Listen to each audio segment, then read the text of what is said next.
Hello everyone, मी मोनाली तुम्हा सर्वांचं infinity police भरती या आपल्या यूट्यूब प्लॅटफॉर्मवर स्वागत करते। तर बऱ्याच मुलांना माहिती आहे की TRTI मार्फत जे पोलीस भरती आणि सैन्य भरती प्रशिक्षणासाठी आता डॉक्युमेंट व्हेरिफिकेशन सुरू आहे।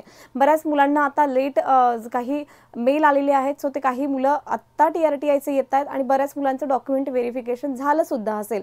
पण याच्यामध्ये महत्त्वाचा एक इम्पॉर्टंट महत्त्वाची गोष्ट होती ती म्हणजे कास्ट व्हॅलिडिटी सर्टिफिकेट, जे की TRTIच्या मुलांसाठी अतिशय महत्त्वाचं होतं की त्यांना व्हॅलिडिटी ही पाहिजेच होती।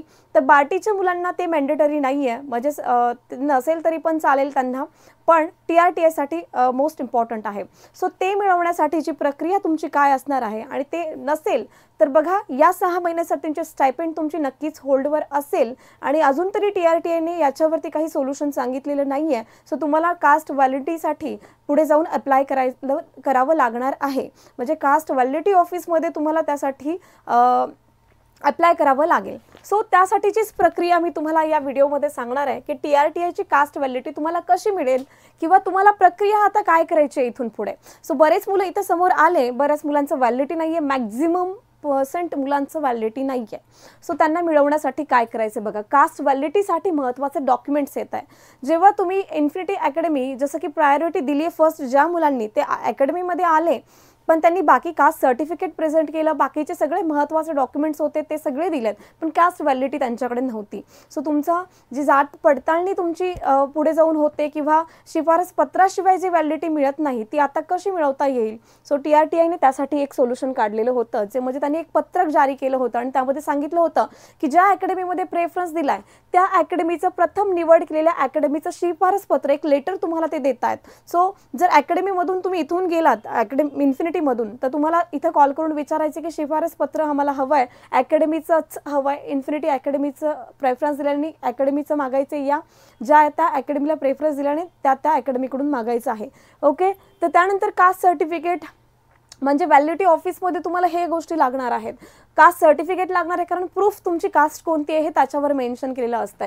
त्यानंतर वडिलांचं शाळा सोडलेला दाखला सुद्धा तुम्हाला त्या ठिकाणी लागणार आहे आणि 1950 पूर्वी जसं की तुम्ही प्रूफ म्हणून काय देणार आहेत की तुम्ही महाराष्ट्रामध्ये म्हणजे तुमचे काही फॅमिली आहे, तुमचे काय म्हणतो आपण आजोबा वगैरे असतील किंवा वडील आजोबा पंजोबा वगैरे असतील, ते 1950 पूर्वीपासून महाराष्ट्राचे रहिवासी आहेत का त्याची फेरपडताळणी किंवा आपण काय म्हणूयात त्याला की आपण त्याला म्हणता येईल की त्याचा निर्गम उतारा एक पर्टिक्युलर तहसील कार्यालयामध्ये असतो, जो तिथे जाऊन तुम्हाला तहसील कार्यालयामधून घ्यायचा असतो। तर त्यामध्ये कळतं की तुम्ही तुमचे जे काही म्हणजे तुमचे वंशज आहेत, वंशज म्हणजे तुम्ही आलात ॲक्च्युली, तुमचे जे काही आजोबा असतील किंवा पंजोबा असतील हे आधीपासून आहेत का, आत्या असतील चुलता असतील, ते त्यांच्यासुद्धा प्रूफ असेल, म्हणजे त्यांच्याकडे कोणाकडे व्हॅलिडिटी असेल तर ते सुद्धा प्रूफमधून लावायचं आहे। पण ही गोष्ट पण महत्त्वाची आहे की 1950 पूर्वीपासून महाराष्ट्र रहिवासी असलेला पुरावा म्हणजे 60 वर्षापूर्वीचा फेरफार पुरावा तो तहसील कार्यालयामध्ये मिळतो। तर त्या ठिकाणी कास्ट सर्टिफिकेट दाखवलं तर तुम्हाला हे भेटून जाईल।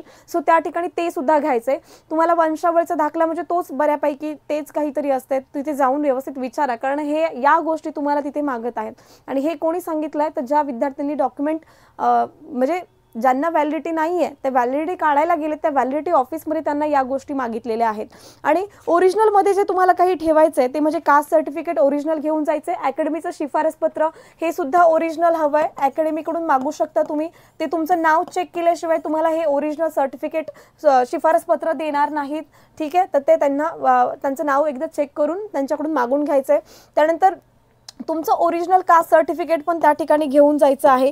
ठीक आहे, आणि पहिली गोष्ट म्हणजेच तुमचा अकॅडमीकडून हे घेतलं TRTIचं ते पत्रक सुद्धा सोबत ठेवा की तुम्हाला त्या ठिकाणी हे अकॅडमीने दिलं, म्हणजे तुमचं या अकॅडमीमध्ये डॉक्युमेंट व्हेरिफिकेशनला तुम्हाला बोलवण्याचा मेल आला होता हे त्याच्यावरून कन्फर्म होतं। तर या गोष्टी महत्त्वाच्या आहेत, कारण जेव्हा तुम्ही ॲडमिशन्स घेता किंवा ॲडमिशन घेताना किंवा जेव्हा तुम्ही काय म्हणतो आपण इलेक्शनला उभे राहता त्यावेळेसच तुम्हाला हे व्हॅलिडिटी जे आहे ते म्हणजे त्याचे शिफारस पत्र असल्याशिवाय तुम्हाला एकतर मिळतच नाही पहिली गोष्ट म्हणजेच। त्यामुळे हे अकॅडमीचं शिफारसपत्रच तुमचं मेन इम्पॉर्टंट रोल करणार आहे याच्यामध्ये, आणि या बाकीच्या काही गोष्टी ज्या प्रूफमध्ये तुम्हाला लागणार आहेत. सो वडिलांचा सुद्धा शाळा सोडलेला दाखला जर नसेल, वडील शिकलेले नसतील, तर त्यासाठीचे ऑरचे डॉक्युमेंट त्यांना विचारून घ्या आणि लवकरात लवकर ही प्रोसेस करायला घ्या. आणि मग हे झाल्यानंतर मग अकॅडमीमध्ये तुम्ही येता तेव्हा बऱ्याच मुलांचे डॉक्युमेंट्स हे ते गायब असतात, हे ते डॉक्युमेंट नसतात. तर कोणते डॉक्युमेंट महत्त्वाचे आहेत? बरेच विद्यार्थी फेल झालेले आहेत 10th मध्ये आणि दुसरा एक रिझल्ट पण घेऊन येतात. सो त्याच्यामध्ये पूर्ण पर्सेंटेज त्यांचे दिलेले नसतात, फक्त एका विषयाचे, जो विषय फेल झालाय त्याचेच मार्क्स त्याच्यामध्ये दिलेले असतात. सो तुम्हाला दोन्ही पण ठेवायचे, आधीचा जो फेल झालेला जे काही प्रमाणपत्र आहे ते पण ठेवा आणि त्याच्यामध्ये दुसरे मार्क्स आहेत ते पण ठेवा. ठीक आहे. तर आता 10वीचं प्रमाणपत्र पाहिजे तुम्हाला, 12वीचं प्रमाणपत्र ठेवायचे, बोर्ड सर्टिफिकेट याला म्हणतो आपण. पदवीचं प्रमाणपत्र असेल नसेल तरी चालेल, नॉट मॅन्डेटरी, म्हणजे तुम्हाला इथं ते काय म्हणतात कंपल्सरी नाहीये. जातीचं प्रमाणपत्र आणि जात वैधतासाठीची प्रोसेस मी तुम्हाला सांगितली. भेटलं की त्याची पावती अकॅडमीला पोहोचवा, किंवा ते जात सर्टिफिकेट कधी भेटेल ते भेटून जाईल तुम्हाला कधी ना कधी, पण ते जेव्हा भेटेल तेव्हा त्या अकॅडमीला सुपूर्त करा ते. ठीक आहे. त्यानंतर डोमासाईल आहे तुमचं अधिवास प्रमाणपत्र, ते सुद्धा लागतं इथे.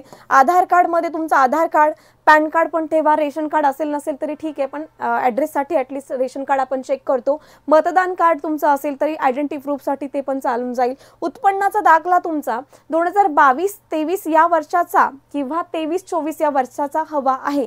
नसेल, तुम्ही जर काढायला दिलं असेल तर त्याची पोच पावती तुम्हाला मिळाली असेल तर ती पोच पावती सुद्धा घेऊन जा, कारण ती सुद्धा, हे नसेल तर ते लावता येतं. आणि जेव्हा तुमचं हे उत्पन्नाचा दाखला येईल तेव्हा तुम्ही त्या अकॅडमीला पाठवू शकता. ठीक आहे. मग ते तुमच्या डॉक्युमेंटमध्ये लावून घेतील. सो या गोष्टी महत्त्वाच्या आहेत. आणि सर्वात महत्त्वाचं म्हणजे प्रवेश अर्ज बऱ्याच विद्यार्थ्यांचा नसतो. सो प्रवेश अर्ज ज्या ठिकाणी तुम्ही TRTला अप्लाय केलं होतं त्या स्टायपेंडसाठी, तर त्यासाठी तुम्ही जे काही प्रायोरिटी दिल्यापासून सगळ्या गोष्टी त्याच्यामध्ये मेन्शन असतात. त्या प्रवेश अर्जामध्ये तुमचे मार्क्स असतात, सगळ्या गोष्टी असतात. ठीक आहे. सो तो प्रवेश अर्ज सुद्धा तुम्हाला त्या ठिकाणी लावायचा आहे. सो या गोष्टी अतिशय महत्त्वाच्या आहेत. जर काही डाऊट आला तर नक्की आपल्या अकॅडमीसोबत कॉन्टॅक्ट करा. तुम्हाला फर्दर जे काही इन्फॉर्मेशन महत्त्वाची आहे ती नक्कीच दिली जाईल. व्हिडिओ जर आवडला असेल तर नक्की चॅनलला सबस्क्राईब करा, लाईक करा, शेअर करा. आणि तुमचे जे कोणी फ्रेंड आहेत TRTचे त्यांना माहीत नाही आहे की व्हॅलिडिटी कशी काढायची आहे, सो हे डॉक्युमेंट महत्त्वाचे आहेत. तुम्ही तलाठीकडेच गेलात तरी पण तुम्हाला कळेल, ते पुढे तहसील कार्यालयामधून किंवा जे काही माहिती आहे प्रूफसाठी तुमचे कास्ट सर्टिफिकेट जर असेल तर तुमचे आजोबा किंवा तुमचे सुलता सुलती वगैरे कोणाकडे तरी व्हॅलिडिटी असेल तर त्यांची व्हॅलिडिटी सुद्धा तुम्ही प्रूफ म्हणून लावू शकता या ठिकाणी, की तुम्ही पण त्यांचेच मेंबर म्हणजे रिलेटिव्हच आहात आणि तुम्ही सुद्धा व्हॅलिड आहात यासाठी. ठीक आहे. तर या गोष्टी अतिशय महत्त्वाच्या आहेत. व्हिडिओ नक्कीच आवडला असेल तर त्यांना सुद्धा शेअर करून द्या, कारण अतिशय महत्त्वाचं असं व्हॅलिडिटी सर्टिफिकेट आहे. विदाऊट व्हॅलिडिटी सर्टिफिकेट आपल्याला स्टायपेंड मिळणार नाही ना, प्रशिक्षण सुद्धा मोफत मिळणार नाही. या गोष्टी सर्वांनी लक्षात ठेवायच्यात. थँक्यू.